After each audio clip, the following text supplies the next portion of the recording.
Woke up this morning, I suddenly realized we're all in this together. What's particularly amazing about the Future Generation model is that it's delivering returns not only for shareholders, but also for really high impact charities across Australia. Future Generation has allowed me to be the first person in my family to walk away from university with a degree, completely changed my life, my career path, everything. I now work in banking. I now have younger siblings and younger cousins and a younger family that are able to see that anything in life is possible. The Future Generation's investment in us means the world to us. It means that we can sustain our services, reduce our waiting lists. We've even been able to open another office and therapy service down in Broadmeadows in Victoria. Future Generation is unique. I get most of my money from government. Historically, it's slow, it's laborious, it's late. It doesn't change much. We need people who invest in the future. Future Generation has made a critical decision. Australia's social and economic future depends on investing in young people. Future Generation has sparked an immeasurable and very tangible impact at Raise Foundation over the last 5 years. Back in 2014, we only had 309 young people in our mentoring programs, and we were raising just under $500K in revenue at that time. Roll on to 5 years later, and we have 1,027 young people in our programs this year alone, and we're in 6 states. So that trust that Future Generation put in to Raise over the last 5 years has meant that we've been able to make such a big difference for young people in Australia. Future Generation is special because it not only provides a significant investment opportunity, it also provides the generous provision of philanthropic giving that has a significant impact on the lives of young Australians who are struggling with their mental health. With Future Generation funding, it's an amazing long-term partnership because we have a 70 to 80% success rate at ending homelessness for young people, and Future Generation's investment is directly into that outcome. So for every dollar that comes in, it's feeding into ending homelessness for young people, and it's a larger problem than people understand, but Future Generation investors are making a difference in that area. The Future Generation investment means an awful lot to our organisation, but I know for the community at large it makes an enormous difference for sufferers on a day-to-day basis. Future Generation is just a wonderful model because it's providing great funding for a variety of charities, including my charity, and the fact that these funds are recurring each year just adds to the vital outcomes that we're all looking for. And the longer that we can help children, in my particular case, with our music programs, it's an absolute godsend. We are all in this together. We're all in this together. We are all in this together. We are all in this together. Good afternoon, ladies and gentlemen, and welcome to the update presentation on the Future Generation companies, FGX and FGG. For those of you that I don't know, I'm Louise Walsh and I'm the CEO of those companies. Sorry we're a little bit late starting, but I'm sure those of you that were here earlier would have very much enjoyed the buy, sell, hold segment that's new to the WAM Roadshow. This afternoon, Jeff Wilson, the founder of the two companies, will give us a quick update on the investment returns. I'll then give you an update on the social returns for both of the companies, and then we're going to have a panel session with a couple of our fund managers and also a couple of our charities.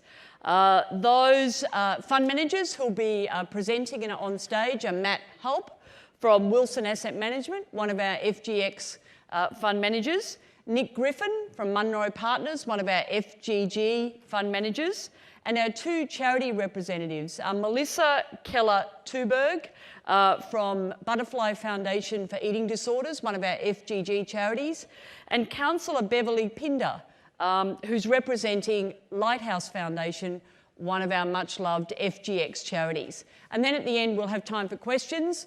We'll then give you lunch, and then hopefully you'll all stay on for the investment forum as well, which will immediately follow a lunch.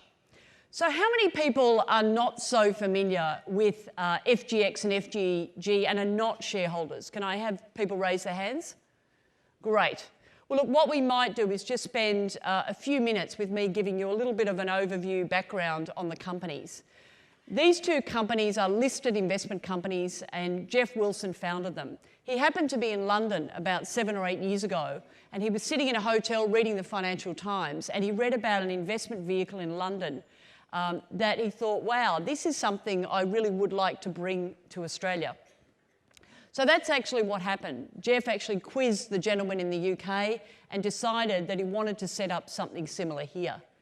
What we've done is we've chosen for both companies, for FGX, which is for investors that want to invest in Australian equities, and for FGG, which is for investors that want to invest in global equities, what we've done is chosen the best performing boutique fund managers that we could find in Australia and globally. And we've asked those managers to manage money for us in typically their main fund without charging any fees. So without charging any performance fees and without charging any management fees. And the reason those fund managers have said yes, which is very generous of them, is that both companies donate 1% of their assets each year to charity. FGX supports children and youth at risk charities, and FGG supports youth mental health charities. Today, we have about 15,000 shareholders, and FGX was set up and listed in 2014. And at that time, Jeff thought he might raise 20 or 50 million, and 200 million was raised. It was very successful. And based on the success of that IPO, a lot of investors said to us, we're quite underweight in global equities, would you consider doing a global equivalent? And FGG was born and listed a year later in September 15. Today, the assets of both companies are just over $1 billion, and we started with basically half that 4 and 5 years ago. The average shareholder is a self-managed super fund. That's about 50% of our shareholder base. 30% of the shareholders are ultra-high net worth families, family offices, large philanthropic foundations, and also large charities. That's 30% of the shareholder base, and 20% of the shareholder base are mum and dad investors. My mother, who's 85 and lives on the south coast of New South Wales, is a great example of a mum and dad investor. What she's done is bought small parcels of shares in both companies for each of her grandkids. She wants to teach them about capitalism and getting a dividend and investing, but she loves the fact that 1% of the assets are donated to charity. She also loves the fact that each August, our shareholders, no matter how big or small, have a chance and have a say and vote on where the 1% donation goes. So what she does is sit down with her grandkids and they go through and learn about what each of the charities have done with the donations and what they're intending to do with the donations. We like to describe them as a win-win-win, these three companies. Certainly a win for our investors, because the investor is getting exposure to the best boutique managers that we can find. And in a lot of cases, these funds are also closed. But also, the other win is that the investor is not paying a performance fee, and instead of paying what typically is a 1% management fee, we actually donate the 1% to charity.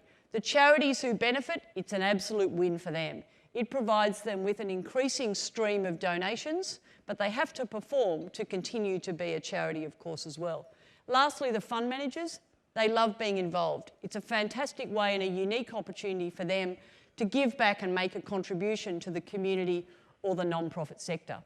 So that's just a bit of an overview for those of you that are not so familiar with the companies. What I might do now is ask Jeff to come to the stage, and he's the founder, as I said earlier. He's also a board director of both companies. He chairs the investment committee of FGX, and he's on the investment committee of FGG. So here's an update on the investment returns. Thanks, Jeff.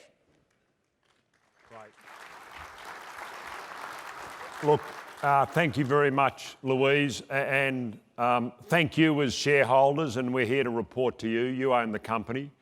And also, I can't thank the fund managers enough, because it's their incredible generosity that's allowed this to occur.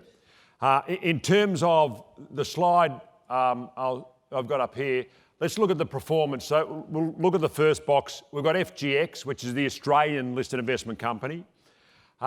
Since inception, it's 9.5% is the per annum return before taxes and fees. And this is a listed investment company, so the taxes are paid by the company and it pays out fully franked dividends. But it's 9.5% return against the All Ords over that period of 8.2%. And so you've got to remember, we've got boards on both these companies, and also we've got investment committee members on both companies. And personally, I'd like to also thank the investment committee members, because they are people with incredible experience in the of selecting fund managers in the Australian and global markets, and they all do that work on a pro bono basis. And what those investment committees are trying to do in terms of they're trying to put together a portfolio that we as shareholders can buy shares into these companies and get exposure to the best boutique fund managers in Australia and globally. And the reason why it's boutique fund managers is because history shows that the boutique fund managers tend to outperform the other active fund managers. You know, Tony Boyd, who writes Chanticleer in the Financial Review, about a year and a half ago did a great piece showing how boutique fund managers outperformed over time. And with these, with the boutique fund managers, effectively what the investment committee is trying to do is, we all know that the market performs over time, grows at about 10% per annum, but it is very volatile. And the investment committees have tried to put together these managers so it reduces the volatility of the performance. So say the market does that, the investment committees are trying to give you less volatility and give you at least the market performance, if not better. So as an investor, that's effectively what you want. And broadly, half the money in both of the funds are given to managers that are totally putting 90 to 100% of their money in the markets, and the other half is given to another group of fund managers, which we call sort of more absolute fund managers that can have high levels of cash if they want to be a bit more defensive. Now, in terms of going back to the performance slide, you'll see with FGX has given you 9.5% return per annum against the market 8.2%, which you'd be pleased with. Now, the next slide heading across is volatility. And you see the FGX's volatility, and that's really, volatility is a measure of risk when you're investing. And to give you an idea, like when you put your money in the bank, well, assuming the bank doesn't go under, but which it doesn't, but there's not much volatility, obviously, in your returns. And so there you're not taking much risk, and then you actually don't get much of a return. If you put your money in the equity market, there's more risk, there's more volatility, and you get a higher return. And going back to the slide, you'll see there, like the All Ords, over the period of time that FGX has been going, the volatility, or effectively the measure of risk, is 10.8%. So it's been jumping around quite a bit. And you'll see the FGX performance is 7.4%. So it's given you, broadly, it's got 70% of the volatility of the market as FGX. So if it's broadly 70% of the volatility of the market, then in theory, you'd assume you'll get 70% of the return. So in 70% of the return, go back to the first slide, the performance, the All Ords did about 8.2%.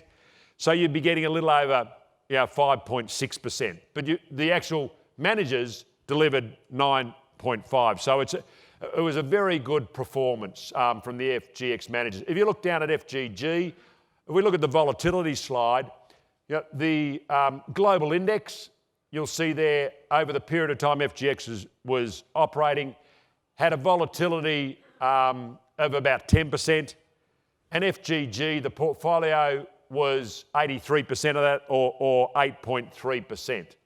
So then you'd expect that it would give you 83% of the performance of the market, which was, come back to the performance slide, 10.6, but it actually delivered you 9.2. So it actually was a better return. Both with FGG, like as the investment committees, we are not satisfied with those numbers. We'd like the volatility to be less. and we'd like the return to be greater. And the reason, in the early days, me sitting on the investment committee, I'm aware of that. We made a mistake. We actually put some money. It's global fund managers. We actually specifically put some money with various managers in their Asian funds. There was 5 managers that we took direct exposure into Asia. Now, with Asia, in theory, it's higher growth, higher risk, higher returns. And over the early part of the, over the first year, we realised we'd made an error, and so we withdrew from those 5 fund managers and just gave that money back to the global managers, and then they decided how they asset allocated. So that was why the volatility was a little higher in the early days, and also the performance. It impacted the performance. If we look at the next slide, is the pre-tax NTA. Now that is broadly, these are listed investment companies, and that is broadly what they're worth. If we sold all the assets, then broadly you're going to get a figure for FGX about $1.26 and FGG about $1.40. Now currently, as someone said to me the other day, they said, isn't it, like when Coles sends you out the email, these things are on special? Because you can buy FGX below what it's worth and you can buy FGG below what it's worth. They have traded at premiums to NTA historically, go back 6 or 7 months ago. Why are they trading at slight discounts now? Is because, my view is we raised money a year or so ago for both of the entities. We raised it for people that we believe were long-term holders. Obviously, some of those, for various reasons, have decided to sell. And then it just takes a little bit of time to tighten that share register up, to get the people that understand what's happening with the companies and to be medium long-term supporters. And then those share prices will move back to around NTA, and both FGX and FGG were trading at premiums to NTA over 12 months ago. So that's just a matter of time. We have a detailed strategy that we use on that, and that's Louise with her team working through that at the moment. In terms of the fully franked dividends, FGX is invest with Australian fund managers to get fully franked dividends from their investments, and they distribute to FGX, and so the dividend for the Australian one will always be higher than the global one. You'll see there the last 12 months is 4.8 cents per share fully franked, and there's about in the reserve there's nearly 2 years of dividends in the reserve there, and in FGG, because we've given the money to global fund managers that a lot of them use offshore global structures, and they don't have to distribute, and of course they don't get the fully franked dividends flowing through either. So the yield or the dividend will always be smaller and just paid once a year, where the FGX dividend is paid each 6 months. So that's my part of the presentation. I'll now like to pass back to Louise. Thank you. Thank you very much, Jeff. And just changing now and just having a little look at the social returns, the other side of the business. So it is quite amazing that just in 5 years, the donation or the investment in the charitable sector is $30.6 million in just 5 years. This year alone, we've recently donated or invested in the charitable sector in our 2 cause areas, $9.5 million. Now, it is worth pointing out, of course, that the fees foregone well and truly outweigh the donation amount. You can see there $54 million for the fees foregone since inception, and in the past 12 months that figure is $12.8 million. We're pretty serious about the charitable side of the business. I mean, it's interesting, in May this year that we undertook a very major review of all the charities that we support, and we used an external provider. We'd probably only do that every 4 or 5 years. But it was really to run the fine-tooth comb over these charities to make sure that they're accountable, they're transparent, that we're sure that those charities can demonstrate the funding outcomes that we need them to demonstrate. So as a result of that review, we're actually exiting 2 charities out of FGX, 2 charities out of FGG. We're transferring 2 out of FGX into FGG because they're more focused on youth mental health. and we have one charity in each of the two companies that's under watch. So it's just good to be aware that that's happening. Now with FGG, we've chosen the cause area of youth mental health. We're particularly passionate about this cause area, and you're probably like myself in that it's affecting my family. I have two very close immediate family members, one suffering from bipolar and the other one suffers from severe anxiety. And the figures are quite staggering. When we chose this cause area back in 2014, we chose it because it was chronically underfunded by the private sector, by corporates and also by philanthropists and donors. But we also wanted to play a leadership role in encouraging more corporates and philanthropy and philanthropic dollars to flow into mental health, because it really is the health crisis of our time. I'm convinced about that, particularly with young people, and of course not just with young people. About 2 or 3 weeks ago, we actually released this report. We've actually got some copies that you can get, or you may have got when you came in or when you go out. But this is a report that we commissioned and did with EY. And we wanted to look at why mental health funding was so very low in the private sector. We've come up with 6 findings and 6 recommendations that we're now looking to act on. The reason we did this report is we did want to show some leadership, and we decided to do it at the start of this year. But we also wanted to really lift the brand awareness. This is such a good story about these two companies that we wanted to make sure that more people in the community knew about the investment opportunity and what we're doing with the future generation companies.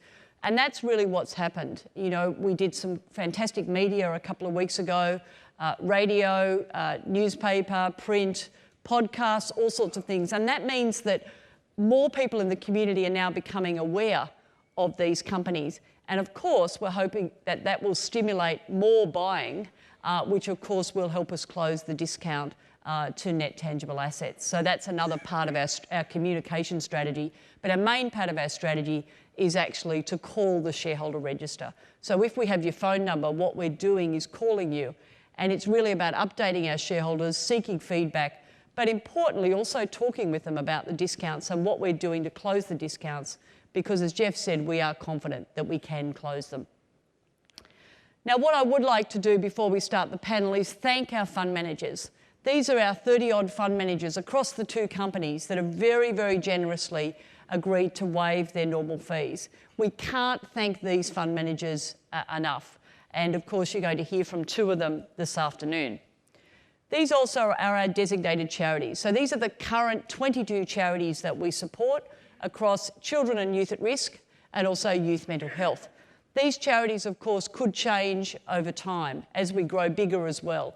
The plan is to take these companies to 3 billion assets by 2027, which of course could mean that the donation will be a staggering $30 million just for that single year. Our service providers, we also want to thank them. These are the businesses that are working tirelessly behind the scenes to make sure that we keep the costs of the companies right down. I'm the single biggest cost of both companies. And businesses like Mertens, I think, who are here today, they're our company secretary. They do all our work pro bono. The ASX, they waive our annual listing fees. ComSec, they refund brokerage fees. So if you buy shares in FGX or FGG or both, you pay the brokerage fee, but they do refund it. But I have to single out Wilson Asset Management because their generosity is quite incredible. Jeff and Kate Thorley, the CEO, there's about 35 staff at WAM headquartered in Sydney, and half of those staff actually work on the future generation companies, and varying degrees of their time. At one extreme, I have 2 full-time finance managers who manage all the finances for the future generation companies. They sit in the finance team of WAM, and WAM actually pays that salary or that package of those 2 people. So the future generation companies are very much part of the DNA of Wilson Asset Management. So now what I'd like to do is call up our panellists. We've got some chairs coming up. So our 4 panellists, if you could please come up and join us. So it's Nick, Matt, Melissa, and Beverly. And while we do that, I just want to also mention that immediately following lunch, so we'll break for half an hour lunch at 1:15, at 1:45, we will be hosting our 6th investment forum. So this is a fantastic opportunity to hear from our very best fund managers. We've handpicked six of them, and in fact, you'll hear from Nick and Matt as part of that. Each of those fund managers of 5 minutes each are going to present a stock pick idea or an investment idea. We've also got an amazing panel happening with James Thompson from the Financial Review, and he'll be interviewing Peter Cooper from Cooper Investors and also Paul Bassett from Square Peg Investors Capital. So I'm hoping you can stay for that, 1:45 to 3:15. So now we will have our panel. I'm just going to grab my notes. We don't have Matt yet, but I'm sure someone's going to get Matt for us. But I think what we'll do is we'll start without him. So I might start with you, Nick, first. The first question is, can you give us your view on the market? Thanks. Oh, okay, the all-important view on the market. So I think it's important to remember the lesson we learned in 2019, which is that interest rates conquer all. So that a lot of bad things happened in 2019, but the market still went up. And it went up because interest rates got lowered to a very, very low rate. And so when you think about the interest rates that you can get by putting money in the bank, the alternative to investing in equities is clearly there. And that helped the market slide through 2019. As we look through into 2020, it's probably clear from here that probably less bad things are going to happen. Ultimately, we'll get some sort of a trade deal. Economic growth probably can't get much worse than it was in 2019, so you'll start to cycle these really bad numbers. And on top of that, a lot of that stimulus that went into the market will come into the market, so you'll get better growth in 2020. The last thing is you'll probably get Brexit and these other things solved. And so, but the interest rates will stay low. So our view would be that the first half still looks pretty good, and you can see that in the way the market's performing into the back end of 2019. Usually means the first half of next year is going to be quite good. And then you'll run into the issue of potentially higher interest rates and a US election. And that'll create more uncertainty again, and we'll be back into that sort of washing machine we spent the first half of 2019 stuck in. Great. All right. And what about, can you give us a couple of stock pick ideas? I know you're up later, but if you've got one or two that you want to reveal, which is not one of your stock picks this afternoon. No, I understand. Okay, so I'm going to give you two stock picks. So ultimately, remember that it's important to remember that the equity market is just this big group of stocks, right? It's not a stock market, it's a market of stocks. And there's always lots of cool things happening, lots of exciting things to invest in. And I sat in your buy, hold, sell session before, and I heard lots of really good ideas. And so it's clearly quite let's just say the risk appetite in the room is slightly higher than I thought it was, by at least the stocks I heard about. And so one gentleman in the back left, actually, and so the couple of stocks I'm going to give you are slightly more speculative.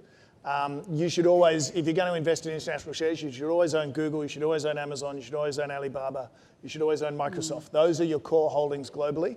But the speculative ones I'm going to give you, someone in the back left actually mentioned it. It's a company called Keysight Technologies. And since he mentioned it, I'll mention it because it is in our fund. And it's basically leveraged to the 5G expansion. So one of the big things that's going to happen in 2020 is 5G is going to roll out. By the end of next year, you're going to buy your first 5G phone. And as that happens, this company tests equipment for 5G. So it's leveraged to that trend. And then it's also important to remember that 5G is going to be great because everything's going to be connected. So your car's going to be connected, your fridge is going to be connected, your front door is going to be connected, your office is going to be connected. And so it does the testing. So it's a sort of an Internet of Things place. So this proliferation is going to go everywhere, not just phones. So that's Keysight Technologies. That's the first one. Have I got time for a second one? Yeah, go for the second one, absolutely. And so the second big thing that's going to happen next year, and maybe people don't believe this, but we do, is the electric car things we're going to really start to kick in next year. And so you're looking at sort of 1% to 2% of all vehicles today, but it's rapidly going to move towards 20% over time. Why? Because the cost is going down, and it's quite frankly a better product for anyone who's actually driven one. The company I'm going to give you is a company in Germany called Infineon Technologies. It's again another semiconductor play because I remember the room's quite speculative from what I gather. And Infineon makes power semis. So they basically make a semiconductor that any electrical engine in the world takes power and has to turn it, so it has battery power and turns it into power to drive a drivetrain. So an Infineon chip is basically in every single electric powered product on the planet, whether it's a car, a scooter, a bus, etc. It's not a very big company. It's about $25 billion in Germany. Both the stocks I gave you trade at around 20 times PE, so they're not expensive. And we think they look really good for years and years ahead. Great, thank you. Now, Matt. Yes. I know you're just having a little breather. Yes. So can you give us your view on the market? Be great. Yeah, it's Probably the view on the market is really, at the moment, it's very liquidity driven and cost of funds driven. So that is supporting asset prices. So equity markets are going up. And we're going up on the anticipation of a relief on trade as well. So at the moment, heightened uncertainty, predominantly around the China and US trade conflict. We keep getting rumours, I think, for the last 3 months that, the trade deal, the first phase is very close. It's very elusive. We haven't received that yet, but it appears the dialogue and the narrative is changing. We will get a phase 1. So you'll get some relief there. What we're really hoping for to see is some economic improvement and economic growth return in 2020. We need that to support the asset prices where they are, because liquidity can only drive it so much higher from here. So for us, we really want to see that economic activity come through, and we think it will come through in 2020. So watching that very closely. Great. And how about a couple of stock picks, or at least one? I know not the one you're doing this afternoon. Okay. Yeah, so don't reveal that. But if there's anything else you want to... Well, I might leverage off the EV theme. Go for it.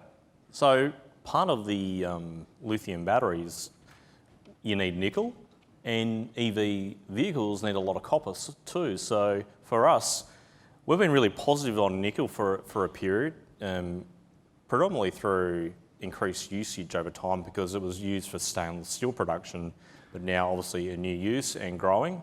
So over time, nickel for us looks very attractive as a commodity, and the way we've been playing it through companies we invest in the ASX is through Western Areas. Independence Group has got a bit of gold too, and at the speculative end there's some small ones like Mincor and BHP obviously with Nickel West too. So for us, Western Areas looks good. You've got Indonesia, which are banning exports at the moment, so that's really tightening the nickel market. It's come off recently because Indonesia keep delaying the ban date. They said it was going to be effective immediately, then they were allowing some to be exported, and then they said January 2020. So that will tighten up. So nickel for us in the long term looks good, and that's the way we're playing it through Western Areas and independence. And we think there'll be consolidation. It makes sense for someone to consolidate this sector.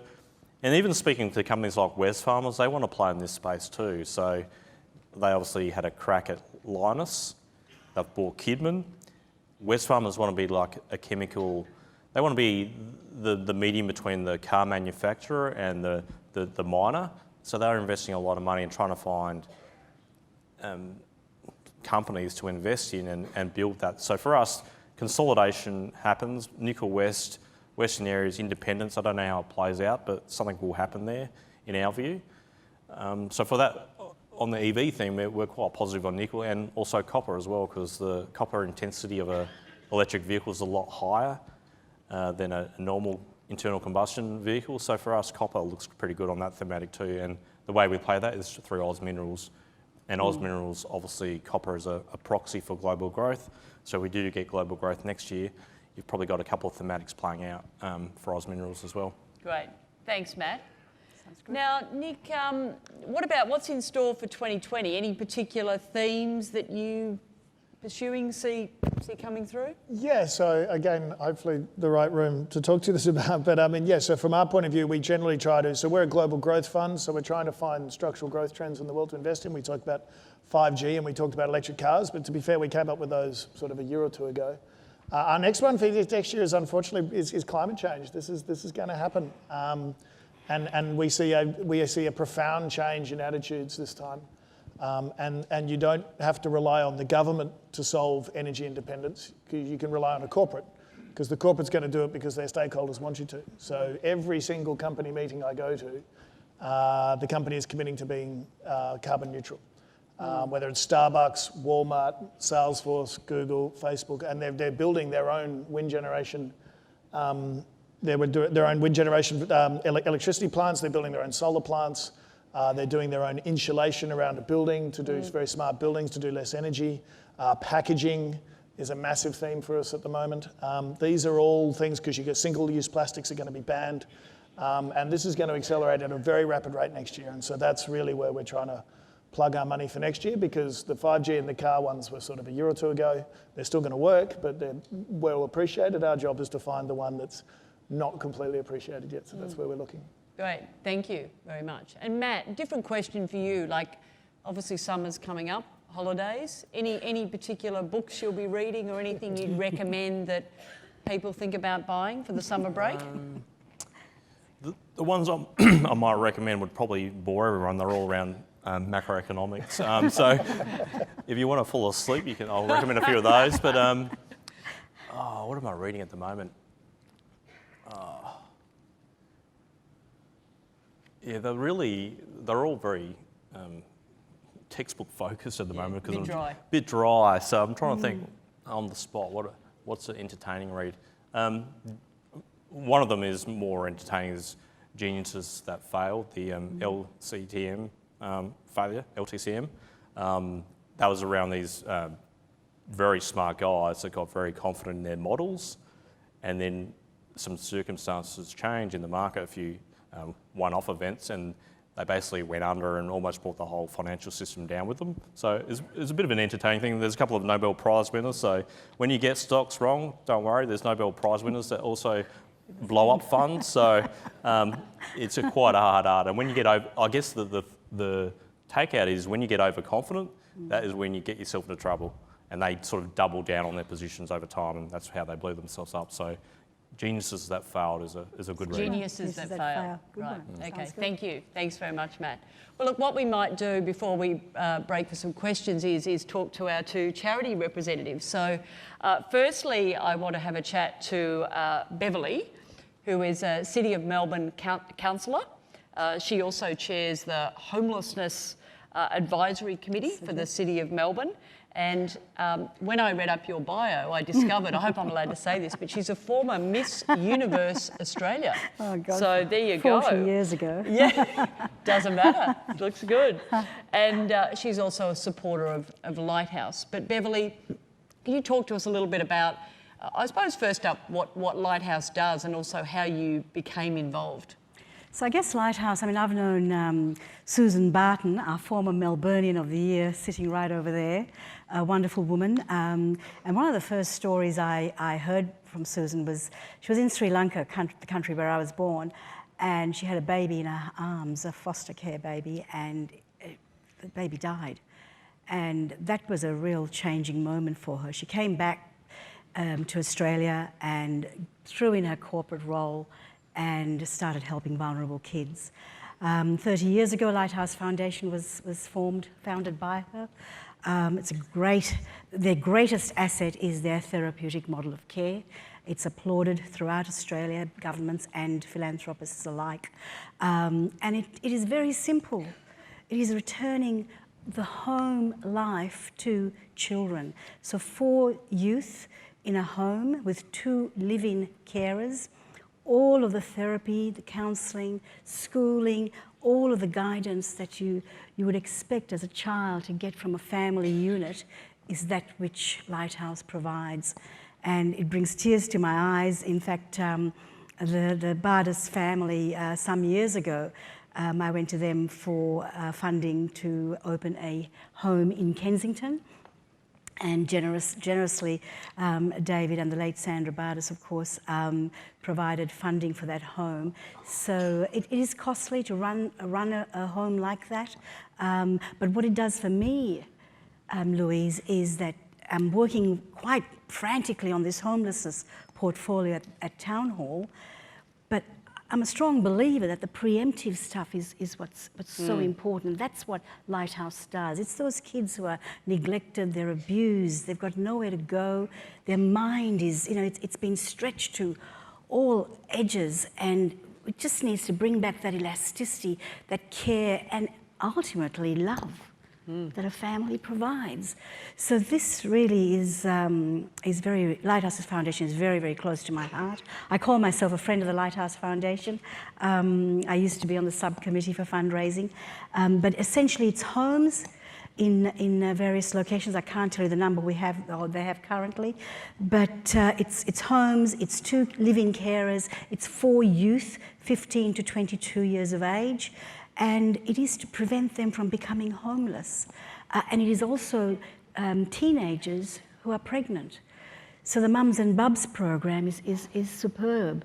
And the next model that's on the table, which I met with the Minister Donnellan and with Susan this week, is about the foster care model. And we need something like 3,000 foster carers. And there's a dearth of them. So, this is like a hub concept that will really instill that care for not only the child, but also the carer. So that's what we're aiming for in the mid to long term. Great. Yeah. And just out of interest, I mean, with your committee hat on for the City of Melbourne, I mean, it strikes me, it's interesting when I look at some of the numbers with homelessness. Now, I'm based in Sydney, so I'm not sure of what the numbers are in Melbourne, but the numbers are not that dramatically big compared to some other issues, in the community. And that's what sort of staggers me about, you think to yourself, surely we can solve this one. Can you comment on that? Because I'm not sure how big an issue it is in Melbourne, but any comment on that? So 24,000 homeless in Victoria. In Melbourne, our last street count, which we did in June 19 last year, freezing cold morning, 3 a.m. I was up, we counted 279 sleeping on our streets, but that didn't count those sleeping in cars, those in parks, those in derelict buildings, because naturally, for our safety, we didn't go in. So 279, and then our inner metropolitan areas, there's another 50 or 60 or 90. So the numbers are not that big in the central city, but it's also about returning people to their place of origin, and that's where we're collaborating with the other city councils and other councils and trying to kind of place people, find homes first.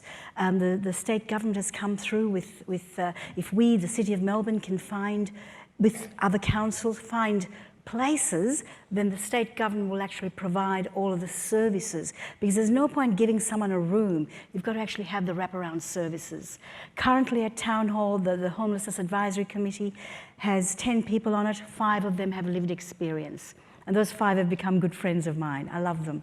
And I learn a lot because I've got the experience from the Lighthouse Foundation as well. And I think it's that healing and that care and really getting people to a place where they're not afraid anymore. They're not afraid to even go out, maybe don a suit fitted for work and go to a job interview. I think that's the long stretch goal, placing people. And I have homelessness in my family, so I know it very, very well. And that's why it resonates with me so much. Fantastic. Yeah. I mean, one of the things we love about these 2 particular charities that we support, Lighthouse and Butterfly, is when we did the external review that I mentioned earlier in May, in fact, Butterfly was the top performing charity in FGG, and I think Lighthouse was maybe second, so maybe you weren't quite first, but you were close. Yes, yeah. But one of the things they rated so highly in is that they do demonstrate the outcomes and the impact of your work. And some charities, and some of you may well be involved in charities, one of the problems with a lot of them is that they're very good at telling you how many young people have been through a program. But what they're not so good at is actually tracking those young people long term so that we can actually see the outcomes over a period of time. And that's what's to be applauded about these 2, and I think you'd be aware. And that's a very important point, Louise, because as a businesswoman, what attracts me mostly, of course, is that risk-based framework that it operates under, and the KPIs. So for each child, there's a set of KPIs. So when we return them back to community, when they're in community, they can actually come back to the home as well. That home is always theirs. So the KPIs for Lighthouse Foundation are very, very stringent, very strong, and it's delivering on its KPIs for each child. So that's great. Fantastic. All right. Well, look, thanks, Beverly. And look, Beverly has been called to a important meeting. So when she slides off the stage at 1:10, you'll know why. It's not that she's bored with us or bored with you, it's just that she is going to be called away. But thank you. Okay, Melissa, you've been very patient over there. So I'd love you to tell us a bit about your story. Now, you're an ambassador for Butterfly Foundation for Eating Disorders. Can you tell us, a little bit about? Yeah, sure. So I'm actually an example of what you guys were just talking about a young person who's been through an illness which is actually quite traumatic and really difficult to come through. And the Butterfly Foundation and what I've been involved with them has been my journey since then. So from an advocacy perspective, and I guess it all started with the idea after having come through recovery from quite a severe eating disorder is that my story was worth sharing. And I acknowledged that it was a difficult time, but I could also acknowledge that things could have been better. And when I talk about, what could have been better, I guess we all now acknowledge that youth mental health is quite a underfunded area, and there's a lot of places for reform. And my personal experience definitely speaks to that. So you can talk about increased support for regional areas in Australia, or early prevention, or for families and carers. But you can also talk about the positives as well, and that's something that I'm particularly passionate about. When we talk about storytelling, it's actually quite powerful. And in some of my work, I go to schools and I speak to young people in college age groups, so say between 16 and 18. And the responses that they have are really quite powerful, and it's as if mental health is often talked about in the news, and it's something that we acknowledge, every one of us, is a difficult issue, and something that there needs to be a lot of action on. But from a positive perspective, storytelling is great because it inspires young people. So it's not just something that they know about, but something that they want to do about. And that has so many multifaceted benefits. If you talk about early intervention, if there's any risk factors, but you also talk about the social and cultural features that are kind of the backdrop to an illness like an eating disorder. And that's something that I'm personally really passionate about, because once we acknowledge that there are cultural aspects, we also have to acknowledge that we all have a role to play, and we all have such a position of power to make a positive impact. So what I do with the Butterfly Foundation, since being through what I've been through, has been such a positive experience. Actually, I was on the phone to my mum last night, and it was really quite special because she was such an important figure during my illness. But also because upon reflection, I could now tell her that everything that I've experienced has only had positive benefits for me now. And I'd like to say, hopefully, positive benefits in the eating disorder community and the mental health community more generally. So do you mind telling us a bit about your story, your personal story? Yeah, if it's not too difficult? No. It would be fascinating. Yeah. I love talking about my story because it's empowering, and another reason why advocacy is great. I guess the way that I usually describe it is I say, well, it started off with a thought. The thought that if I could change this, or if I could tweak that, maybe I might start feeling a little bit better. And it's quite concerning to me now, I guess, because I realize that that's a thought that so many of us share. But for me, it grew into something much more serious. So it grew into forgetting really that there was people around me who loved me and supported me. And at the beginning stages of my illness, it was having the energy to run around in the fresh air at school, or to enjoy birthday parties with my friends, or going to the movies and eating popcorn. But further along, obviously, if left untreated, eating disorders can develop into something quite serious. So my restrictive eating, it eventually took me out of school. So I had to go to hospital and be fed through a tube in my nose. Part of the aspects of treatment at that stage are also being in a wheelchair and living away from your family in a hospital for several weeks. I mean, for some people, even months, and in cities away from where they live from. It has really quite severe impact socially, financially, in every aspect really. So it's a huge burden. But there's so much more positive things that happened from there because I'm so lucky that my family was so supportive. I remember when I was in hospital, because it was quite an intense experience, I suppose, one of the main motivations for me in recovery was being able to go home. But interestingly, and something that I'd like to share today is the motivation to go home is alone not enough for somebody going through an eating disorder, because once I was well enough to return back to the family setting, I realized that I was home and I wasn't yet well, because the recovery journey is so long, and just because somebody's maybe addressed some of their physical symptoms doesn't mean that there's not a lot of psychological work left to be done. So there's so much importance placed on outpatient therapy as well as the intensive care. And so I could go on a little more and about what are you my story. doing? What are you doing now? So are you studying or working or? Yeah, that'd sure. be great. So now I am super glad and super proud that an eating disorder no longer has a grip on my life. It's amazing to think that, to me, saying yes to my body's needs is in a way saying yes to all of the things that I do and all of the things that life in the future will bring to me. And in that way, specifically, when I wake up in the morning, I study my psychology degree. I also do music, so I play the alto sax, and I'm involved in a whole bunch of volunteer roles with Origin, which is wonderful that you guys also support. But it's the eating disorder no longer has a grip on any of those decisions that I'm making, and I'm so passionate about making. And I guess that's... Oh, that's fantastic. Thank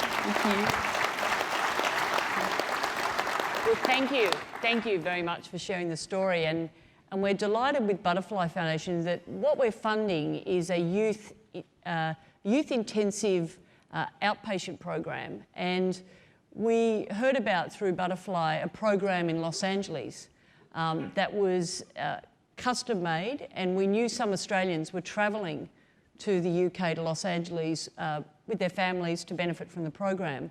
And I think it cost something like $150,000. Like, it is a very expensive program. So obviously not within the reach of most Australians who would suffer from eating disorders. So what we've done is we've actually seed funded the launch of that program in Australia. And we're delighted to be doing that program. And we're doing it at a youth level, as young as possible, so that we get in at that early intervention stage.